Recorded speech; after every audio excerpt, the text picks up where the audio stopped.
Der neue Pfarrer kann nicht gescheit Deutsch, aber die Ururi und das Hummerl bringen's ihm bei. Der Uschi, seine preußische Tochter, hat mit Bauglätzerl einen Schnecken gebaut und die Alten machen ihm Unversenks hin und haben alle schwarz blöd, dass sie ihn wieder aufbauen. Aber die Kleine ist er nicht extra böse wegen dem.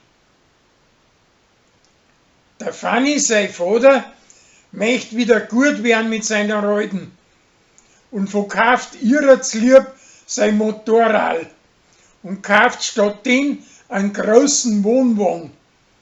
Und mit dem fahren sie miteinander in der Weltgeschichte umeinander. Der Rolli regt der Josie ein, sie sollte die Leute mehr schön tun. Drum sagt's zum Michi, dass er als ein Junge mit seinen langen Haaren voll schneidig ausgeschaut hat. Drauf möchte er ihm's wieder lang wachsen lassen, aber das rennt ihm alle aus. Ein Schulbub muss einen Aufsatz schreiben über ein Vorbild und der Lorenz lobt sich deswegen sein über den Scheikini, aber dem Burm gefällt das nicht und er nimmt sich lieber das Hummerl als Vorbild. Ein Gregor, seine preußische Stieftochter, pflanzt ihm recht, indem dass sie ihm Austrick von die Halbstarken beibringt, die wo's Fleiß nicht stimmen. Er blamiert sie damit und zahlt sie heim und pflanzt sie auch.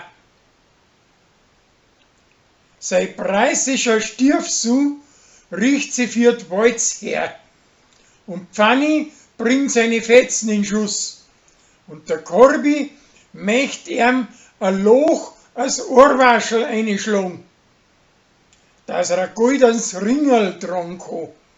Aber da hat er Schiss davor. Die Brücken hinter der Apotheken hat ihren Namen vor einer nobligen Verbrecher-Drecksau. Die Rosi möcht's neu taufen nach einer berühmten Kirchleitnerin und das Zwiebel nach einer Kräuterhex. Und über den werden die zwei auf der Gmor streitet.